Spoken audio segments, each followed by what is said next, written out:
Hello, and welcome to the latest edition of CES University. My name is Simon Pritchard, Director of Analytics at Competitive Energy Services. And today we'll be discussing RECs, what they are, how they function, and how they may apply to you and your organization. First of all, REC is an acronym which stands for Renewable Energy Credit. You may also see Renewable Energy Certificate. These terms are interchangeable. One REC represents the environmental or zero emission attributes associated with 1 megawatt hour or 1,000 kilowatt hours of renewable electricity. The REC, which is independently issued by a third-party body, acts as a tag to legally certify that the megawatt hour that has been generated is renewable.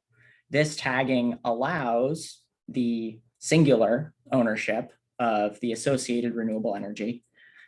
That claim can be established, tracked, and transferred. It also allows for the environmental benefit of the renewable energy to be monetized as an incentive for renewable energy projects to be built. Now, let's discuss how RECs fit into the bigger picture. Let's say you have two electricity generators, a natural gas-fired power plant and a wind farm. The natural gas-fired power plant uses fossil fuel to generate electricity, which produces greenhouse gas emissions and is non-renewable. The wind farm produces electricity using the wind, which is a renewable resource and does not produce greenhouse gas emissions. You may also hear non-renewable, renewable electricity referred to as brown power, green power, respectively. These are effectively the same as renewable, non-renewable. Now, both these generators export the electricity that they generate to the grid. And once that electricity is flowing on the grid, there's no physical distinction between fossil fuel generated electricity or renewable electricity. They're simply electrons flowing on the grid.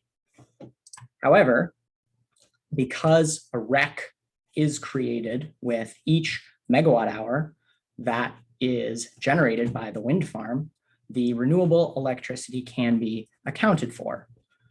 From here, the REC can be utilized in a few different ways. First, certain states have passed legislation to mandate specific percentages of renewable energy flowing to consumers. These laws, called Renewable Portfolio Standards, or RPS, are designed to incentivize renewable energy project development and require retail electricity suppliers to purchase RECs each year to satisfy these mandated percentages. Renewable energy projects that qualify in these RPS states can sell their RECs to suppliers, either directly or through an intermediary, to meet compliance for the RPS.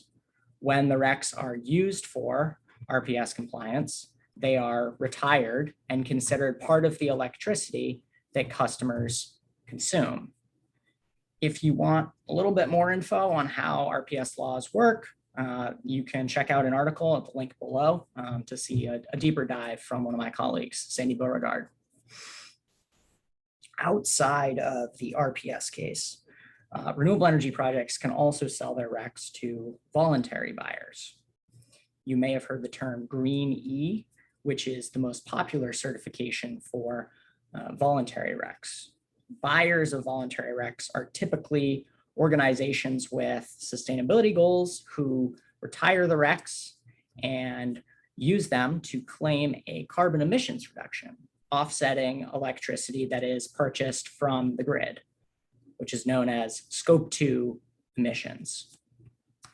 In these two cases, the renewable energy project receives revenue from the sale of the REC, while the end users receive the environmental benefit.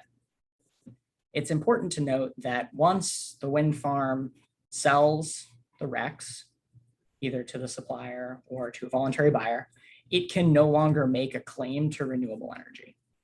So if instead of a wind farm exporting to the grid, the project in our example is a solar array that is located on site at an organization's campus or facility, perhaps that organization chooses to retire the RECs directly rather than selling them and offsets their own scope 2 carbon emissions.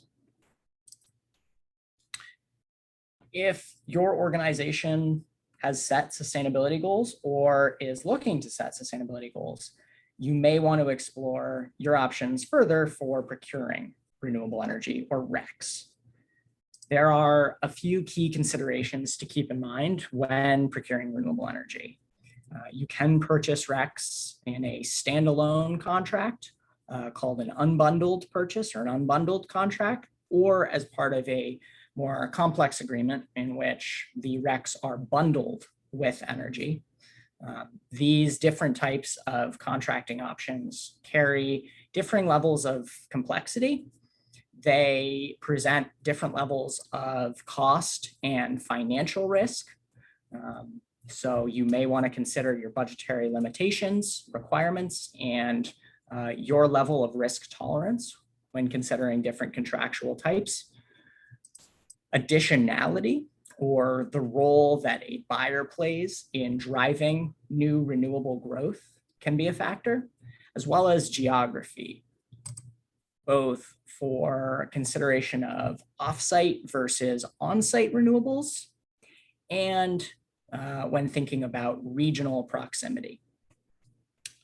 And lastly, your organization may have certain minimum or maximum contract length requirements to consider, as well as time-based goal-setting objectives that need to be met. And those can certainly impact when you take certain actions.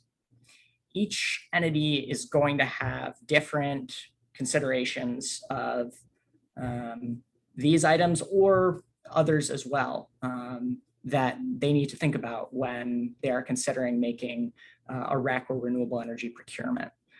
If you are interested in getting a bit more detail on the different forms of renewable energy procurement that one can take, you can take a look at this video from my colleague, Matt Gamache, below.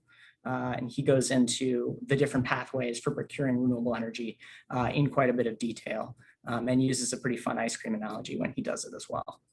So that's a nice perk. And as always, thanks so much for watching.